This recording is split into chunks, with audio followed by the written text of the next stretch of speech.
রে পৃথিবীর সবচেয়ে সুরক্ষিত জেলগুলোর দুর্বলতা খুঁজে বের করার বিশেষজ্ঞ, আর এই বিষয়ে সে বইও লেখে। কিন্তু এবার সে এমন এক রহস্যময় দেয়ালবিহীন কারাগারে ফেসে গেছে যা তারই লেখা বইয়ের পরিকল্পনা দিয়ে তৈরি। এই জেল থেকে পালানোর কোনো পথ নেই। এখন প্রশ্ন হলো, সে কি এখানে সত্যিই মুক্তি পেতে এসেছে, নাকি তাকে ফাঁসানোর জন্য একটা নিখুঁত ফাঁদ পাতা হয়েছে? গল্পের শুরুতে রে নামের একজন লোককে দেখানো হয়, যিনি এখন জেলবন্দি, আর এখান থেকে পালানোর প্রস্তুতিও সে নিচ্ছিল। ঠিক তখনই বাইরে একটা গাড়িতে বিস্ফোরণ ঘটে, যে কারণে সেখানে ফায়ার ব্রিগেডের গাড়িও চলে আসে। রে দ্রুত তার উপস্থিত বুদ্ধি ব্যবহার করে ফায়ার ব্রিগেডের পোশাক পরে তাদের সঙ্গে মিশে যায়, আর সবার চোখে ধুলো দিয়ে উঠে পড়ে তার নিজেরই সাথীদের গাড়িতে, যারা এই বিস্ফোরণ ঘটিয়েছিল রেকে বাইরে বের করার জন্য। কিছু দূর যাওয়ার পর রের সঙ্গীরা তাকে ছেড়ে দিলে কয়েকজন পুলিশ তাকে নোটিশ করে ফেলে। সেই সময় রে একটি টেলিফোন বুথের সামনে দাঁড়িয়ে ফোনে কেবল একটি কথাই বলে, শো টাইম। এরপর পুলিশ আবারও রেকে গ্রেপ্তার করে, আর ঠিক তখনই ক্লার্ক নামের একজন লোক এসে কিছু কাগজপত্র দেখিয়ে পুলিশের হাত থেকে রেকে মুক্ত করে। পরের সিনে আমরা রে এবং ক্লার্ককে একসঙ্গে জেলের ওয়ার্ডানের ঘরে দেখতে পাই। ক্লার্ক জেলের ওয়ার্ডানকে জানায় তারা একটি স্বাধীন নিরাপত্তা সংস্থা, দ্য ফেডারেল ব্যুরো অফ প্রিজনের হয়ে কাজ করে, আর রে তার এই কাজের পার্টনার। এর আগেও সে 14টি জেল ভেঙে পালিয়েছে, তাই ঘাবড়ানোর কিছুই নেই। জেল কতটা সিকিওর সেটাই দেখা আমাদের কাজ। রে তখন ওয়ার্ডানকে জানায় সে জেল থেকে কিভাবে পালিয়েছে আর ওই জেলের কি কি দুর্বলতা ছিল। আর সব থেকে বড় কথা, রে এই কাজ ফ্রিতে করে না। রে আর তার পুরো দল এই কাজের জন্য প্রচুর পারিশ্রমিক পায়। এই মিটিং এখানে শেষ হয়ে যাওয়ার পর এর বেশ কিছুদিন পর আরও একটা মিটিং হয়, যেখানে রে, ক্লার্ক আর তাদের দলের সাথে সিআইএ এজেন্ট জেসিকা মিলার তাদের সঙ্গে দেখা করে।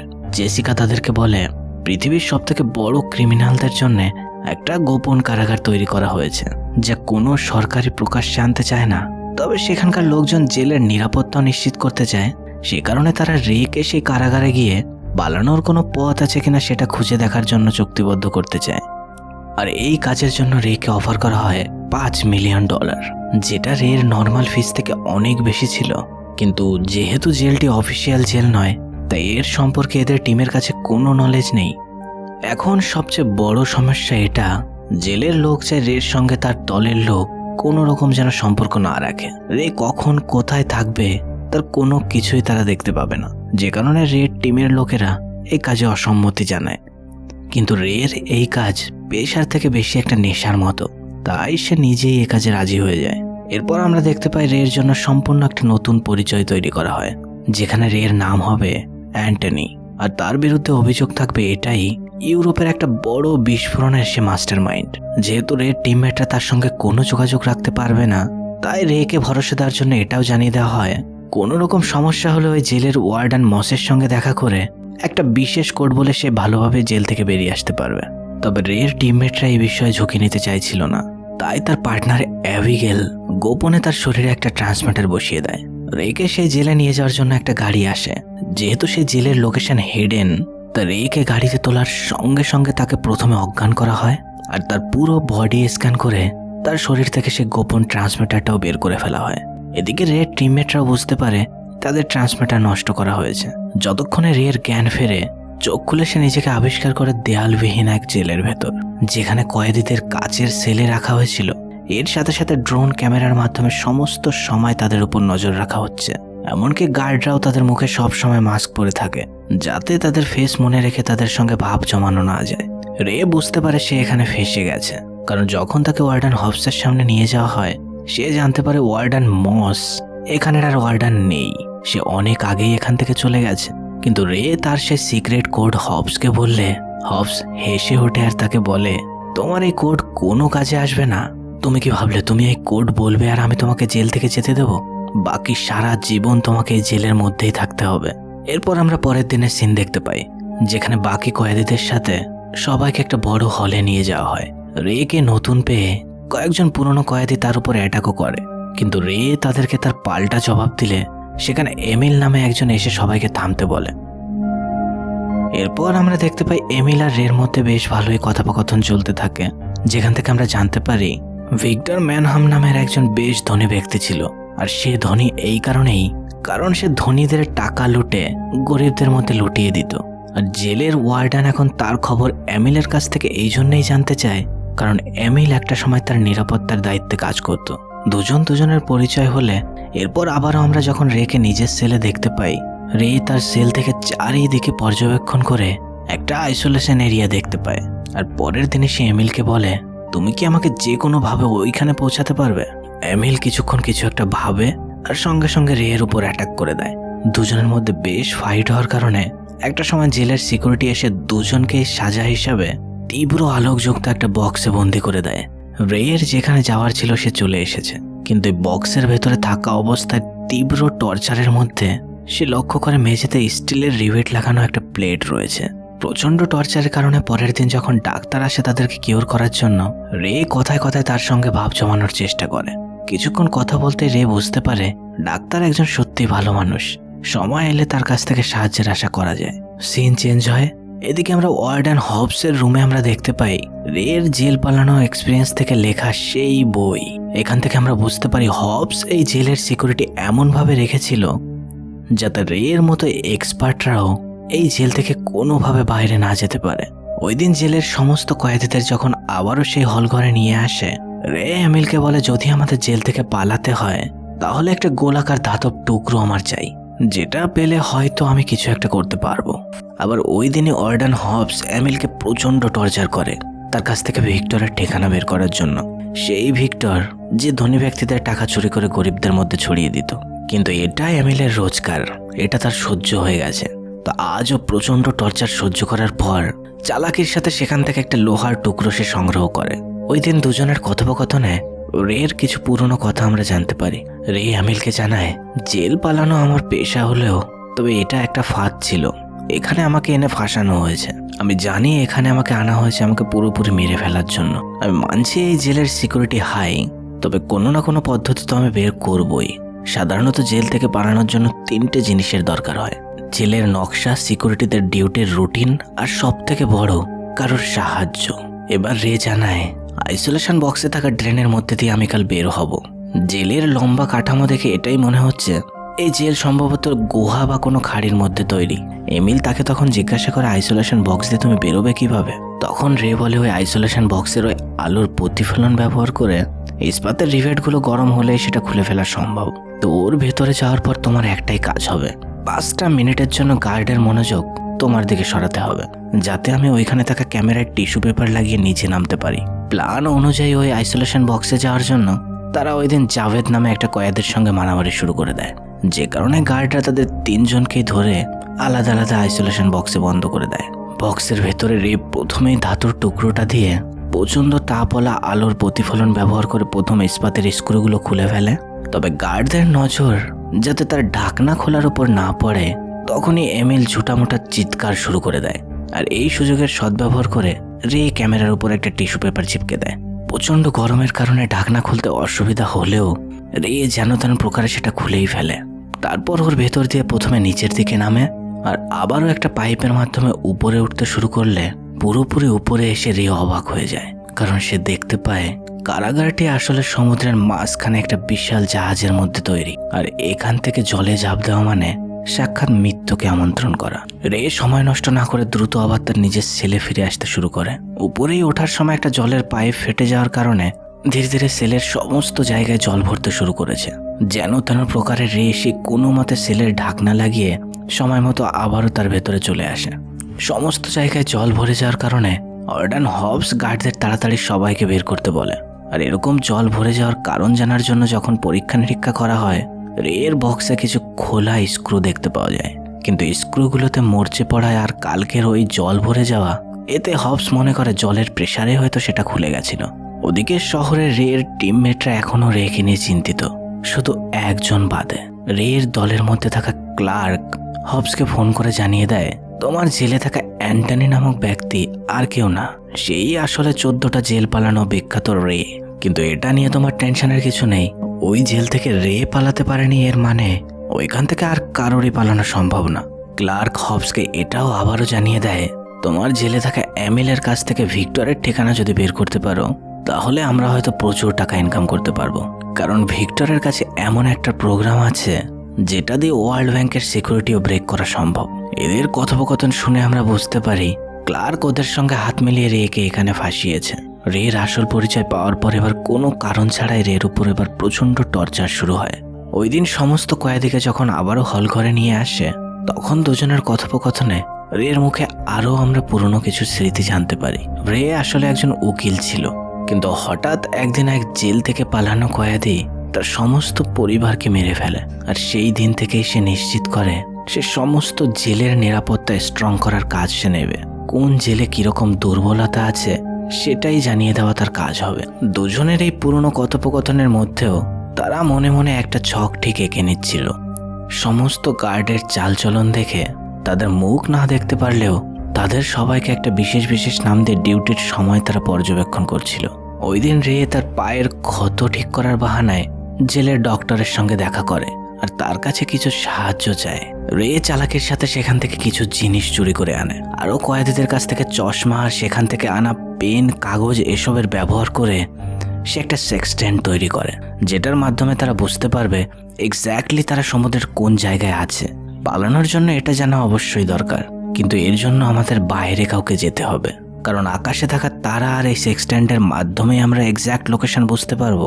তখনই সেখানে কিছু গার্ড এসে রেকে প্রচণ্ডবার মারতে শুরু করে, কারণ হবস দেখে ফেলে এরা দুজনে কিছু একটা প্ল্যান করছে।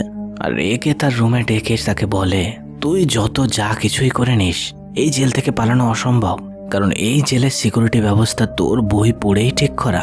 তখন রে হবসকে বলে, যখন জেনেই গেছো আমি কে, তাহলে আমাকে এখানে আটকে রেখেছো কি জন্য? হবস জানায় তোকে আটকে রাখার জন্যই আমি টাকা পাই। রে জানায় তুমি এমিলকে সারা জীবন টর্চার করেও তুমি ভিক্টরের ঠিকানা ওর মুখ থেকে বের করতে পারবে না, কিন্তু আমি সেটা তোমার হয়ে করতে পারি যদি তুমি আমাকে এখান থেকে বেরোতে দাও। এই প্রস্তাবে হবস রাজি হয়ে যায়। আর এরপর বেশ কিছুদিন ধরে রে হবসকে ভিক্টরের ভুলভাল ঠিকানা দিতে শুরু করে, কারণ এটা এমিল আর রের দুজনেরই আগে থেকেই প্ল্যান ছিল। রে চুপচাপ অল্প কথার মাধ্যমে এমিলকে জানিয়ে দেয়, আমার বানানো হয় সেক্সটেন্ট তুমি জাভেদের হাতে দিয়ে দাও, কারণ জাভেদকে কেউ সন্দেহ করবে না, কারণ সবাই এটাই জানে আমাদের দুজনের সঙ্গে জাভেদের জমে না। ওই দিন এমিল জাভেদের কাছে গিয়ে তাকে অফার দেয়, যদি তুমি আমাদের সঙ্গে পালাতে চাও তবে আমাকে সাহায্য করো। এই বলে তারা তো ওই সেক্সটেন্টটা দিয়ে দেয়, কিন্তু জাভেদ ওয়ার্ডেন হবসের সঙ্গে দেখা করে তাকে জানিয়ে দেয়, রে আর এমিল কি প্ল্যান করছে আমি তোমাকে বলতে পারি, তবে একটা শর্ত, খোলা আকাশের নিচে আমাকে একবার নামাজ পড়তে দিতে হবে। হবস এতে রাজিও হয়ে যায়। আর ওই দিন রাতে নামাজ পড়ার সময় ধ্রুবতারার মাধ্যমে আর ওই সেক্সটেন্টের মাধ্যমে তাদের লোকেশনের একটা মার্ক সে কাগজে করে দেয়। রের এই ব্যাপারে নলেজ ছিল, সে কাগজ দেখা মাত্রই বুঝতে পারে তাদের জাহাজ আটলান্টিক মহাসাগরের মধ্যে মরক্কোর খুব কাছেই আছে। মরক্কো শোনা মাত্র এমিল জানায় সেখানে আমার এক বন্ধু আছে, কিন্তু তার কাছ থেকে সাহায্য তো তারপর পাবো যদি আমরা তার সঙ্গে কন্ট্যাক্ট করতে পারি। সেটা কিভাবে সম্ভব? রে আবারও কোনো বাহানার মাধ্যমে নিজের শরীর খারাপ বলে ডক্টরের সঙ্গে দেখা করে মরক্কোর ওই বন্ধুর কাছে একটা বিশেষ মেসেজ পাঠাতে বলে, সে তার হয়ে কন্ট্যাক্ট করবে ভিক্টরের বন্ধুর সঙ্গে। এদিকে জাভেদ হবসকে জানিয়ে দেয়, রে এই প্ল্যানের মাস্টার মাইন্ড, তাই ওকে যদি ফলো করতে পারো তাহলে হয়তো তোমরা কিছু বুঝতে পারবে। এই কথা শুনে হবস পুরোপুরি ফোকাস ক্যামেরার মাধ্যমে রের সেলের মধ্যে করে। আর ওই রাতে সেখান থেকে দেখতে পায় রে তার সেলের থাকা পাশের কাছে শব্দের মাধ্যমে কোনো একটা কোড কাউকে বোঝানোর চেষ্টা করছে। সেটা বোঝার জন্য হবস রের লেখা সেই বই বের করে, আর বইয়ের ট্যাপ কোডের মাধ্যমে হবস বুঝতে পারে কাল জেলের সেকশন সিতে এরা কোনো কারণ ছাড়াই মারামারি শুরু করবে। ওদিকে আমরা ডক্টরকে দেখতে পাই সে লুকিয়ে চুরিয়ে রের দেওয়া ওই লোকেশন মরক্কোয় থাকা এমিলের সেই বন্ধুর কাছে পাঠিয়ে দেয়। এদিকে হবস জেলে থাকা সমস্ত সিকিউরিটি সেল সির চারপাশে নিয়ে আসে, যাতে কোনো রকম গোলযোগ তৈরি হওয়ার আগেই সে কন্ট্রোল করতে পারে। কিন্তু মারামারি সেল সিতে হয় না, মারামারি হয় ওই দিন সেল এতে। আর এই গন্ডগোল মারামারির মধ্যে রে, এমিল আর জাভেদ তিনজনই দ্রুত উপর দিকে উঠতে শুরু করে, কিন্তু উপরে উঠলেও তারা যাতে বাইরে না বেরোতে পারে হবস জেলের চারিদিকে থাকা সমস্ত দরজা লক করে দেয়। এদিকে রে সমস্ত ক্যামেরা নষ্ট করে ফেললেও হবস জেলের ভেতরে থাকা মোশন সেন্সরের মাধ্যমে তাদের লোকেশন এখনো দেখতে পাচ্ছিল। আর ওই লোকেশন থেকে তাড়াতাড়ি সেখানে কিছু সিকিউরিটি পাঠায়, আর এদের গোলাগুলির মধ্যে গুলি লাগে জাভেদের। রে কিছুতেই বুঝতে পারে না প্ল্যান অনুযায়ী সমস্ত ক্যামেরা সে ভেঙে ফেলেছিল, তারপরেও সিকিউরিটি কিভাবে আসলো। তখন সে রুমের পাশে লাগানো মোশন ডিটেক্টর সেন্সর দেখতে পায়। রে একটু সময় নষ্ট না করে এবার ওই সেন্সরটাও নষ্ট করে দেয়, কিন্তু এখনো তাদের চারিপাশের বাইরে যাওয়ার সমস্ত দরজা বন্ধ, তাই রে জানায় এখান থেকে বেরোনোর একটাই উপায় এখন, এই সমস্ত ইলেকট্রিক দরজা খোলার জন্য পুরো ইঞ্জিনই আমি বন্ধ করে দেব, কিন্তু আমাদের হাতে থাকবে মাত্র 6 সেকেন্ড। ভিক্টর বলে তুমি ইঞ্জিন অফ করে 6 সেকেন্ডের মধ্যে বাইরে আসতে পারবে না? রে বলে তুমি যেভাবে পারো বাইরে বেরো, আমার কাছে আমার প্ল্যান বি আছে, কিন্তু এখন প্রবলেম জাভেদ কিভাবে বাইরে যাবে। তো ভিক্টর সেখান থেকে উপর দিকে চলে গেলেও জাভেদ সেখানে দাঁড়িয়ে তার প্রাণ দিয়ে সমস্ত গার্ডকে দাঁড় করানোর ওয়াদা করে। আর ঠিক তেমনটাই হয়। যখন সেখানে কিছু গার্ড আসে, সে বেশ কিছুক্ষণের জন্য তাদেরকে আটকে রাখলেও গার্ডদের গুলিতে জাভেদের প্রাণ সেখানেই চলে যায়। এদিকে রে জাহাজের পুরো ইঞ্জিন অফ করে দিয়েছিল। ওদিকে রের ইঞ্জিন অফ করার সাথে সাথে ভিক্টর প্ল্যান মতো বাইরে চলে যায়, আর ডক্টরের পাঠানোর লোকেশন আর সময় মতো বাইরে তাদের সাহায্যের জন্য একটা হেলিকপ্টারও চলে আসে। অ্যামিল প্ল্যান মতো সে হেলিকপ্টারের ভেতরে চলে আসে, কিন্তু রে এখনো সে জাহাজের মধ্যেই ছিল। এতক্ষণে এদিকে সেখানে ওয়ার্ডেন হবসও চলে আসে আর জাহাজের সমস্ত পাওয়ারও অন করে দেয়, কিন্তু রেকে সে আশেপাশে কোথাও দেখতে পায় না, কারণ রে এমন একটা কন্টেনারের ভেতরে ছিল যেখানে ধীরে ধীরে এখন জল ভরা শুরু হয়েছে। এটা জাহাজের স্টেবিলাইজার ট্যাঙ্ক। এখানে যখনই কোনো জল ভরে যায়, জাহাজের টেকনোলজি এটা অটোমেটিকলি এখানে থাকা সমস্ত জিনিস জাহাজের বাইরে বের করে দেয়। আর ঠিক তেমনটাই হয়। ট্যাঙ্কের পুরো জল ভরে যাওয়ার সাথে সাথেই সেই জলের সাথে সাথে রেও জাহাজের বাইরে চলে আসে। হেলিকপ্টার থেকে অ্যামিলও রেকে দেখে ফেলে, যে কারণে সাহায্যের জন্য তার দিকে সিঁড়ি ফেলে তাকে উপরে উঠে আসতে বলে। এতক্ষণে জাহাজের উপরের পজিশনে হবসও চলে এসেছিল। হেলিকপ্টারের দিকে তাক করে কয়েকটা গুলি চালানো মাত্রই একটা গুলি গিয়ে লাগে অ্যামিলের হাতে, কিন্তু রেও ওপাশ থেকে গুলি তো চালায়, কিন্তু গুলি হবসের দিকে চালায় না, চালায় তার পাশে থাকা তেলের ট্যাঙ্কির দিকে, যে কারণে সেখানে একটা বিরাট বড় ব্লাস্ট হয়। আর এর সাথে সাথে হবসের কাহিনীও সেখানেই শেষ হয়। এরপর রে আর অ্যামিল এতদিনে জানা পৃথিবীর সবচেয়ে হাই সিকিউরিটিওয়ালা জেল থেকে সুস্থ শরীরে পালিয়ে আসতে সক্ষম হয়। এর কিছুক্ষণ পর দুজনকে আমরা একটা বিচ এরিয়ায় দেখতে পাই, যেখানে তাদের সাহায্যের জন্য একটা গাড়ি আসে, আর তার ভেতর থেকে আমরা সেই মেয়েটিকে বেরিয়ে আসতে দেখতে পাই যে নিজেকে সিআইএ এজেন্ট বলে রেকে এই কাজটা দিয়েছিল। এই মেয়ে আর কেউ না, সে অ্যামিলের নিজের মেয়ে। আর যাকে এতক্ষণ রে অ্যামিল বলে জানতো, তার আসল নাম ভিক্টর, যার খোঁজ জেলের ওয়ার্ডেন বছরের পর বছর ধরে করছে। মানে অ্যামিল ভিক্টরের হয়ে কাজ করতো না, অ্যামিল নিজেই ভিক্টর ছিল। আর রেকে জেলের ভেতর অ্যান্টনি নাম সাজিয়ে পাঠানো, এটা জাস্ট একটা কোড ছিল, যাতে সে বুঝতে পারে তার সাহায্যের জন্য জেলে লোক পাঠানো হয়েছে। আর এই কারণে জেলে অ্যান্থনি নাম শোনার সাথে সাথেই অ্যামিল ভিক্টর তার সঙ্গে বন্ধুত্ব করেছিল। আর প্রথম থেকেই তাদের পার্টনার ক্লার্ক সমস্তটাই জানতো তাদের জেল এক্স্যাক্ট কোথায়, কিন্তু কিছুদিনের মধ্যেই জেলের ওয়ার্ডেনের সঙ্গে সে হাত মিলিয়ে নেয়, কারণ সেই চেয়েছিল রে যাতে আর কোনোদিনও বাইরে না আসতে পারে। এরপর রে সুস্থ শরীরে ঘরে ফেরে, আর সেখানে অ্যাভিলের মুখে জানতে পারে ক্লার্ক টাকার জন্য আমাদের সঙ্গে এরকম করেছে। আমরা জানতে পেরেছি ক্লার্ক বাৎসরিক 5 মিলিয়ন টাকার বিনিময়ে ওই জেলের এখন সেই সিইও। একথা শোনার পর এবার রের টিমমেটরা ক্লার্কের লোকেশন ট্র্যাক করে, আর আমরা দেখতে পাই সেদিন রাতে যখন ক্লার্ক কাজ শেষ করে যখন নিজের গাড়িতে গিয়ে বসে, যেখানে আগে থেকেই ক্লার্কের পার্টনার বসেছিল, সে ক্লার্কের সেকেন্ডের ভেতর অজ্ঞান করে ফেলে। আর যখন ক্লার্কের চোখ খুলে, ক্লার্ক নিজেকে পুরো গাড়ি সহ একটা ছোট্ট কন্টেনারের মধ্যে দেখতে পায়, কিন্তু এর থেকে বেশি সে কিছুই বুঝতে পারে না। আর এরপর আমরা দেখতে পাই ওই কন্টেনার আর কোথাও না, একটা বড় কার্গো শিপের ভেতরে। আর এখন এই জাহাজ কতদিন জলের মধ্যে থাকবে আর কত দিনে ল্যান্ডে পৌঁছাবে সেটা আমরা কেউই জানি না। এর সাথে এই গল্পের পুরোপুরি শেষ হয়। তো এই গল্পটা আমাদের দেখায় দুনিয়ার কোনো জেলে চিরকাল মজবুতি ধরে রাখতে পারে না, যদি পালানোর প্ল্যানটা একদম ঠিকঠাক হয়।